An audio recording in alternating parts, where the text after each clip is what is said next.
नमस्ते everyone, welcome back to math magics. I am Stuti और हम पढ़ रहे हैं क्लास 11 मैथ्स का चैप्टर 1 सेट्स। इसके अंदर में आज हम लोग करने वाले हैं एक्सरसाइज 1.4। ठीक है, तो इससे पहले हम लोगों ने यूनियन, इंटरसेक्शन, डिफरेंस सब कुछ बहुत अच्छे से कवर किया है। आई होप कि आपको उसमें कोई समस्या नहीं होगी। देखो, इस एक्सरसाइज के अंदर ना बहुत सारे क्वेश्चंस हैं, तो we will do it in parts. ठीक है, मतलब तो देखो, अगर आप लोगों को कॉन्सेप्ट मालूम है तो आप लोग इसको ऐसे सॉल्व कर लोगे, मैं हमेशा बोलती हूँ। और yes, that's it. So let's start the video. देखो, इस एक्सरसाइज के अंदर में वी विल क्वेश्चन नंबर 1 में आपसे बोला है find the union of each of the following pair of sets. अब मैम, ये यूनियन क्या होता है? अब जिन लोगों को मालूम है यूनियन, उनके लिए तो ये एक्सरसाइज में कुछ नहीं है। लेकिन अगर आपको नहीं मालूम, देखो मैंने ऑलरेडी ये सब पढ़ाया हुआ है, बट स्टिल मैं आपको बताऊंगी तो है इस वीडियो में, ताकि आपको सॉल्व करने में दिक्कत ना हो। थोड़ा सा आपको मैं रिवीजन करा देती हूँ। ठीक है, तो देखो यूनियन क्या होता था, क्या है यूनियन का मतलब होता है ना यूनिटी में काम करना। जैसे आप और आपका दोस्त कोई भी मामला होता है तो साथ में हैंडल करते हो, राइट? तो यहाँ पे हम यूनियन करेंगे, मतलब यूनिटी में काम करेंगे। ठीक है, तो अगर हम आपसे बोलें, अब देखो इसको डिनोट कैसे करते हैं, और ऑफ कोर्स क्योंकि हम लोग यहाँ सेट्स पढ़ रहे हैं तो हम लोग यूनियन भी सेट्स के ऊपर पढ़ेंगे, राइट? सही बात है। तो आपके पास में एक सेट है ए, दूसरा सेट है बी। ठीक है, ये दो सेट्स हैं आपके पास। अब आपको बताना है कि इनका यूनियन क्या होने वाला है। दैट मीन्स आपको फाइंड करना है ए यूनियन बी। ठीक है, देखो अगर आपके पास में एक सेट ए है, दूसरा सेट बी है, और आपसे कहा जाए कि आपको उनका यूनियन निकालना है, तो उसके लिए हम क्या करते हैं, इसके बीच में यू लिख देते हैं। ठीक है, अब ये यू नहीं है, ये यू से थोड़ा मोटा और बड़ा होता है। ठीक है, ये इसका सिंबल है यूनियन का। ओके, नाउ तो ये ए है, ये बी है, अब इनका यूनियन। अब आपको पता है कि यूनियन मतलब होता है मिल जाना, मतलब आपस में जुड़ जाना, साथ में आ जाना। ठीक है, तो हम क्या करेंगे, जब हम ए यूनियन बी करते हैं ना, तो ए के सारे एलिमेंट्स और बी के सारे एलिमेंट्स को हम कंबाइन करके लिख देते हैं, बस इतना ही काम करते हैं। अब क्योंकि आप जानते हो कि सेट्स के अंदर जब हम स्टैंडर्ड फॉर्म में सेट को लिखते हैं रोस्टर फॉर्म के अंदर, तो वहाँ पे हम रेपिटेशन नहीं करते। ये बात तो आपको मालूम है, जानते हो ना, आप लोगों ने पढ़ रखा है नो, कि आपको मालूम होगा।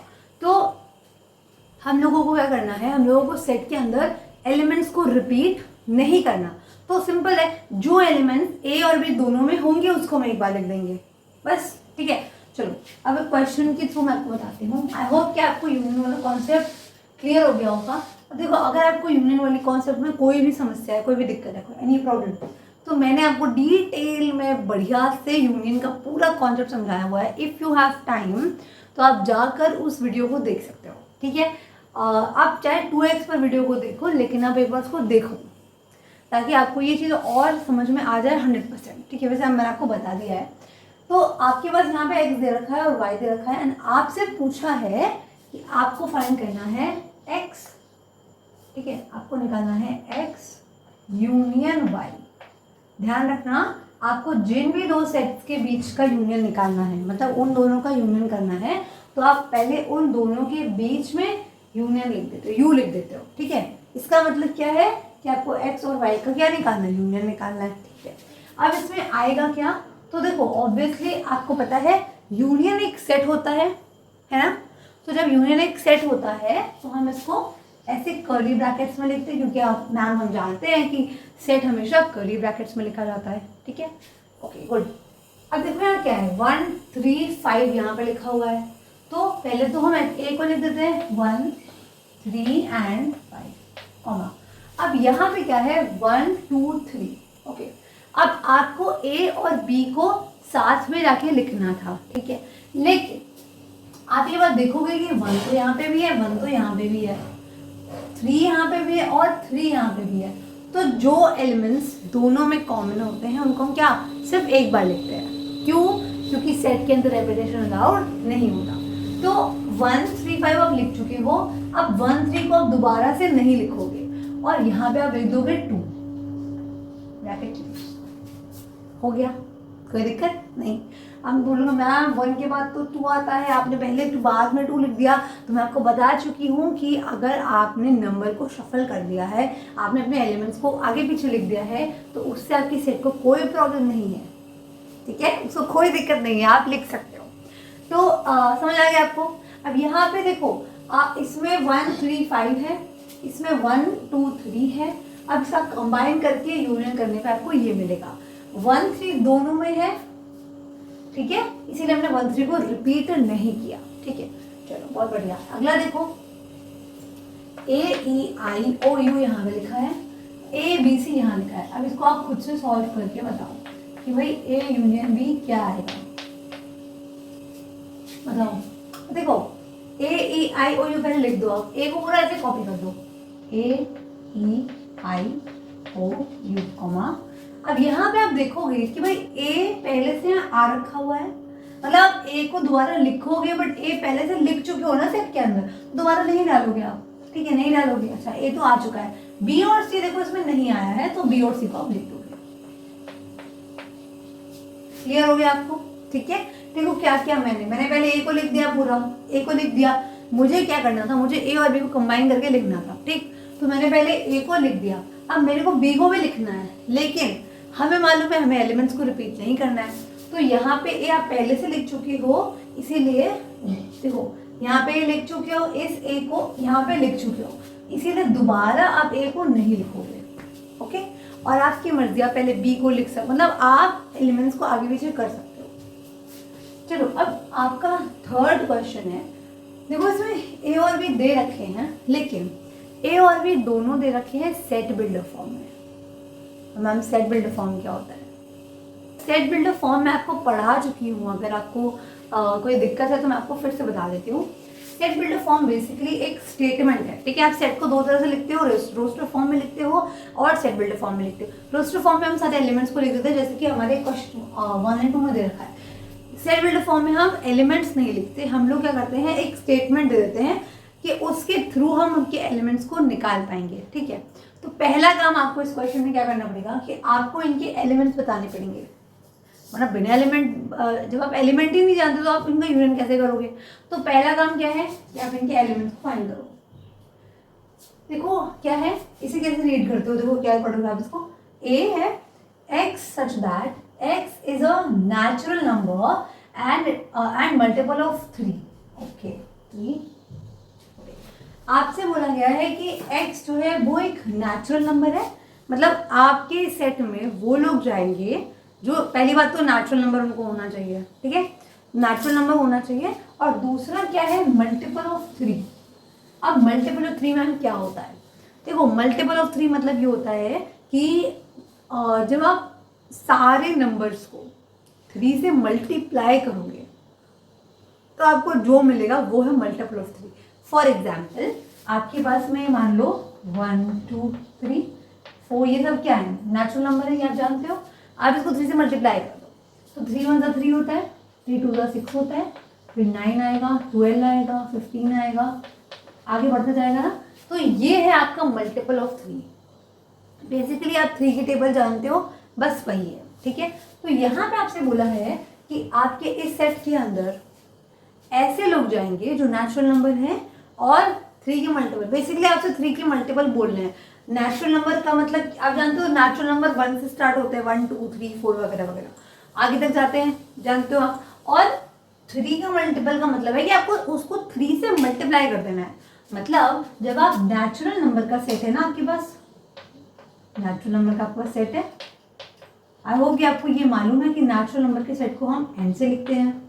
ये बात आप जानते हो ना कि नेचुरल नंबर के सेट को हम n से डिनोट करते हैं। और जब मैं आपसे बोल रही हूँ कि आपको मल्टीपल ऑफ 3 चाहिए, मतलब कि मैं आपसे कह रही हूँ कि आप इस पूरे को 3 से मल्टीप्लाई कर दो, तो क्या निकल के आएगा। तो यहाँ पे आपका देखो सेट क्या बनेगा, आपने पहले ब्रैकेट लगाने हैं, फिर आपको 3 का मल्टीपल लिखना है, 3 6 9 12 एंड डॉट। अब मैम डॉट डॉट डॉट का क्या मतलब है, तो आप जानते हो कि हमारा जो सेट है जब वो आगे तक जाता ही जा रहा है, ठीक है, मतलब उसके अंदर बहुत सारे एलिमेंट्स हैं, आप पूरा सेट तो लिख नहीं पाओगे क्योंकि आगे तो इनफाइनाइट तक नंबर आपके जाएंगे, तब हम यहाँ पे डॉट्स यूज करते हैं। डॉट्स मीन्स हमारा सेट कीप गोइंग है, फिनिश नहीं हुआ है अभी, ठीक है। तो ये आपका बन गया क्या, ये आपका बन गया पहला आपका सेट, ओके। अब दूसरा सेट में देखो क्या लिखा हुआ है, आपके पास लिखा हुआ है x such that x is a natural number less than 6। Okay, मतलब यहाँ पे आपका x एक नेचुरल नंबर है जिसकी वैल्यू लेस देन 6 है। मतलब आपको बेसिकली 1 2 3 4 5 मतलब नेचुरल नंबर ये होते हैं, आपको वो नेचुरल नंबर लेने हैं जो 6 से छोटे हैं। ठीक है, ध्यान रखना यहाँ लिखा है लेस देन 6, तो 6 से एग्जैक्टली छोटे की बात हो रही है यहाँ पे। तो क्या आएगा बताओ? देखो नेचुरल नंबर स्टार्टिंग 1 से है, तो 1 2 3 4 एंड 5। बोलो समझ में आया? मैम 5 तक क्यों? क्योंकि आपसे कहा गया है आपको लेना क्या है? लेस देन 6, 6 से छोटा। तो 5 तक तो 6 से ले लोगे तो 6 हमें लेना है नहीं, और आपसे कहा है नेचुरल नंबर, इसलिए हम यहाँ पे 1 से इसको स्टार्ट किया है। क्लियर हो गया? चलो बढ़िया। अब आपको फाइंड करना है इनका यूनियन। चलो अभी तक तो हम लोगों ने सिर्फ सेट फाइंड किया है, अब यूनियन क्या करोगे? तो आपको निकालना है ए यूनियन बी। तो ये एक सेट बनेगा, पहले आप ब्रैकेट लगाओगे। अब यूनियन मतलब क्या होता है कि हमें ए के लोगों को भी लेना है और बी के लोगों को भी, साथ में मिलकर काम करेंगे। अब आप एक बात देखोगे कि यहाँ पे पहले आप इसको लिख दो 1 2 3 4 5। ठीक है, तो 1 2 3 4 5। ठीक है, ओके, पहले मैंने छोटा वाला लिख दिया है 1 2 3 5। अब देखो इसमें आओ, तो यहाँ पे क्या है? 6 9 12 3। आप देखो यहाँ पे 3 यहाँ पे दे रखा है और 3 आप पहले लिख चुके हो। ठीक है, तो आप दोबारा रिपीट नहीं करोगे। 3 यहाँ पे लिखा है और आप 3 ऑलरेडी लिख चुके हो अपने इसके अंदर, तो 3 जो आ गया। आगे के कौन लोग हैं? 6 9 12 15 एंड 12, कीप ऑन गोइंग। ठीक है, ये जाता ही जा रहा है। ओके, अब ये जाता ही जा रहा है, ये बात आपको क्लियर है? लगाए ना, ये आपको प्रॉपरली स्पेसिफाई नहीं कर पा रहा है। क्यों नहीं कर पा रहा मैम? क्योंकि देखो डॉट्स हम लोग तब लगाते हैं जब हमें मालूम है कि भाई एक प्रॉपर पैटर्न हमको दिख रहा है। ठीक है, तो यहाँ पे देखो, यहाँ पे मैंने 1 2 3 5 लिखा, फिर हमने आगे नंबर्स लिखा। तो आप अपने व्यूअर को ना, जो बंदा इसको पढ़ेगा पर जो व्यूअर है सामने वाला, उसको आप ये बता सही से नहीं जाओगे, ये मैसेज सही जाएगा नहीं कि एक्चुअल में यहाँ डाल क्या रहे हैं, मतलब इसके अंदर कौन से लोग जा रहे हैं। तो हम लिखेंगे, पता है हम इसको लिखेंगे सेट बिल्डर फॉर्म में। ठीक है, एंड आपका क्वेश्चन भी सेट बिल्डर फॉर्म में है। चलो हम इसको सेट बिल्डर फॉर्म में देखते हैं क्या बनेगा। घबराना नहीं है, मैंने आपको पढ़ाया हुआ है सेट बिल्डर फॉर्म कैसे बनाना है। देखो बड़ा इजी है, आपको समझ में आएगा। ठीक है, पहले क्या काम करते हो? पहले आपको बनाना है ब्रैकेट, राइट? पहला काम तो ब्रैकेट बनाना है। अगला आपको बनाना है सेट बिल्डर फॉर्म। तो क्या लिखते हो आप लिखते हो x, मतलब ऐसे लोग इस एलिमेंट में जाएंगे सच दैट, ये जो कोलन है ये आपको बताता है सच दैट, ऐसे लोग जाएंगे कि ऐसे लोग जाएंगे सच दैट x क्या है? x इज इक्वल है, किसके बराबर है? देखो 1 2 4 5 लिख रही हूँ मैं, आपको समझाती हूँ। पहले 1 के बराबर भी है, 2 के बराबर भी है, 4 एंड 5। मैं वहाँ पर 3 क्यों नहीं लिखा अब बताती हूँ। And x is a multiple of 3। ये बन गया। अब कैसे बन गया ध्यान से देखो। आपने लिखा कि मेरे ए यूनियन बी के अंदर, मैंने आपको पहले इसलिए समझाया था उस फॉर्म में, मतलब आपको मैंने रोस्टर फॉर्म पहले इसलिए बता दिया ताकि आपको समझ आ जाए करना क्या है। अब आप देखो, मैंने उसी सेट को, कुछ अलग नहीं लिखा है, उसी सेट को मैंने बना दिया है सेट बिल्डर फॉर्म। क्या है? एक्स सच दैट, यानी ऐसे लोग, ऐसे एक्स आपके जाएंगे कि एक्स की वैल्यू 1 2 4 5 है। ठीक है, तो देखो यहाँ पे 1 2 4 5 तो कवर कर लिया मैंने। ठीक, एंड मतलब ये तो जा ही रहा है सेट के अंदर, and x is a multiple of 3। अब x मेरा 3 का मल्टीपल है। अब देखो ये पूरा सेट मैंने यहाँ कवर कर लिया है। ठीक है, ये पूरा सेट इसके अंदर आ गया। अब मैंने देखो ध्यान से देखो, ये जो 3 है ना, ये भी आ गया बिकॉज मल्टीपल ऑफ 3, तो ये भी है। और सेट में रेपिटेशन नहीं होता, इसीलिए यहाँ पे मैंने यहाँ पे 3 नहीं लिखा, क्योंकि मैंने यहाँ लिख दिया x is a multiple of 3। तो इसके अंदर ये सब 3 6 9 सारे लोग आ जाएंगे। क्लियर हो गया? चलो वेरी गुड। अगला देखते हैं। ए आपके पास दे रखा है x सच दैट, इसे देखो यहाँ कोलन होता है, मैंने आपको सिखाया था इसे रीड कैसे करते हैं। A such that, sorry x such that x is a natural number and x की वैल्यू 1 से बड़ी है, x is greater than 1 and it is less than और इक्वल टू 6। ठीक है, चलो पहला काम क्या करोगे? पहला काम है कि इसको हम रोस्टर फॉर्म बनाएं। ठीक है, बनाते हैं। अब आपसे बोला है कि भाई हमें एक्स को नेचुरल नंबर लेना है, इसका मतलब है मेरा नंबर 1 से स्टार्ट होने वाला है, ठीक है, और x की वैल्यू एग्जैक्टली 1 से बड़ी है, मतलब 1 नहीं आएगा, तो बनाओ चलो क्या आएगा। पहला काम क्या करते हो आप, ब्रैकेट बनाते हैं, बिल्कुल पहला ब्रैकेट बनाओगे। अब x की वैल्यू, ऐसे लोग आ रहे हैं जो नेचुरल नंबर है और x आपका 1 से तो बड़ा है, मतलब 1 तो नहीं होगा, 2 होगा, ठीक है, और 2 से स्टार्ट करोगे और 6 से छोटा और बराबर है, मतलब आपका x जो है वो 1 और 6 के बीच में है, 1 नहीं है, 6 के बराबर है, तो 1 तो लोगे नहीं बिकॉज इक्वल टू का साइन तो नहीं लगा, तो 2 लोगे, 2 3 4 5 एंड 6। मैम 6 क्यों ले लिया, क्योंकि यहाँ ध्यान से देखो x is less than equal to 6 लिखा है। देखो जब आपका लिखा है x is less than equal to 6, इसका मतलब पता है क्या होता है कि x की वैल्यू 6 से छोटी तो है ही, साथ में बराबर भी है, x इक्वल 6 के है, ठीक है, तो इस वजह से मैंने यहाँ पे 6 को अपने सेट के अंदर डाल दिया है। Okay very good, next. अब आगे देखो, अगला बनाते हैं। अगला आपके पास में क्या है कि x आपका नेचुरल नंबर है एंड x की वैल्यू 6 और 10 के बीच में है। अब ध्यान दो, यहाँ पे ना इक्वल टू यहाँ लगा है, ना इक्वल टू यहाँ लगा है, इसका मतलब आपका जो x है ना वो 6 और 10 के बीच में आ रहा है, एग्जैक्टली बीच में आ रहा है। तो बताओ कौन से नंबर हैं तो उसके बीच में आएंगे, 7 8 9 10 आपको नहीं लेना, तो 10 आप नहीं लोगे।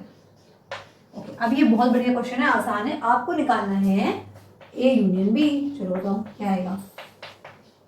सिंपल मैम यही हमें करना है, ए को उठा के लिख दो, बी को उठा के लिख दो। तो यहाँ पे क्या है 2 3 4 5 6, लिख दो यहाँ पे 2 3 4 5 6। अब देखो एक बात आप नोटिस करोगे कि यहाँ पे 2 3 4 5 6 है, यहाँ पे 7 8 9 है, क्या इसमें रेपिटेशन हो रहा है बताओ, हो रहा है? नहीं मैम नहीं हो रहा, हमें दिख रहा है कि देखो इन दोनों में कोई भी नंबर कॉमन है नहीं है, सब अलग अलग है, ये 2 से 6 तक है, ये 7 से 9 तक है। तो आपको मैंने पढ़ाया था कि जब दो सेट्स में कोई भी चीज कॉमन नहीं होती तो आप उन्हें बोलते हो डिसजॉइंट सेट्स। क्या बोलते हो? डिसजॉइंट। डिसजॉइंट का मतलब क्या है, जो जॉइंट ना हो, बिल्कुल अलग अलग है, दोनों में कोई भी चीज कॉमन है ही नहीं। जब कॉमन नहीं है तो दोनों अलग अलग हो गए, है ना, तो उन्हें डिसजॉइंट बोलते हो। अब जब दो सेट आपके एकदम अलग अलग होते हैं, डिसजॉइंट होते हैं, दोनों में कोई कॉमन नहीं, तो आपको तो बहुत हलवा काम हो गया, आपको सिंपली उठा के ये लिख देना है, ये उठा के लिख देना है। तो देखो 2 3 4 6 लिख दिया मैंने, अब आगे क्या है 7 8 9, क्योंकि देखो रेपिटेशन नहीं है तो आपको देखना नहीं पड़ेगा क्या रिपीट कर रहा है क्या नहीं कर रहा है, दोनों अलग अलग है, उठा के लिख दिया, बन गया। चलो लास्ट क्वेश्चन बड़ा इंटरेस्टिंग है। देखो ए आपका 1 2 3 है और बी आपका 5 है। अब मैम अब क्या करें, 5 आ गया, अब कैसे करेंगे, बड़ा आसान है। देखो आपको करना है यूनियन, ठीक है, यूनियन में क्या करते हो आप कि आपको इसके भी सारे लोग लेने हैं और इसके भी सारे लोग। अब 5 का मतलब आपको पढ़ा चुकी हूँ मैं, 5 मतलब होता है एम्प्टी सेट। क्या होता है? एम्प्टी सेट, ठीक है। एम्प्टी मतलब होता है खाली, मतलब आपके बी में ना कोई लोग है ही नहीं, खाली है, खाली हवा उसके अंदर घूम रही है, खाली है, ठीक है। तो जब बी में कोई लोग ही नहीं है तो आप किसको लिखोगे साथ में? अरे भाई ये ऐसा है कि मान लो आपको दो सेट है, एक ए है, ठीक है, और ये आपका बी है। अब ए के अंदर 1 2 3 है, ठीक है, 1 2 3 है, बी कह रहा है कि मेरे पास कुछ है ही नहीं, खाली है वो। अब उसमें जब कुछ नहीं है और आपको इनको साथ में लिखना है तो आप क्या लिखोगे? एक तो लिखोगे, देखो यहाँ पे 1 2 3 है, यहाँ पे बी में कुछ है ही नहीं, खाली है, तो आप इनको साथ में क्या करके लिखोगे? साथ में क्या आएगा? तो साथ में ये करते थे, ए के सारे लोगों को लिखते थे, बी के सारे लोगों को लिखते थे। जब बी में कुछ भी नहीं है तो बी का कुछ लिखोगे ही नहीं, तो ये आपका बन जाएगा 1 2 3 एंड ये तो आपका ए के इक्वली आ जाएगा। क्लियर? चलो आई hope that this is very clear. Students इस वीडियो को यहीं पे समाप्त करते हैं। आई होप कि आपको ये क्वेश्चन समझ में अच्छे से आया हो। अगले क्वेश्चंस को हम लोग नेक्स्ट वीडियो में करेंगे बिकॉज वीडियो थोड़ी लेंदी हो जाएगी नहीं तो। So I hope that you enjoyed this video. Do like this video if you enjoyed. Please subscribe to mathematics for more such videos and for learning with me. तब तक के लिए take care and keep learning.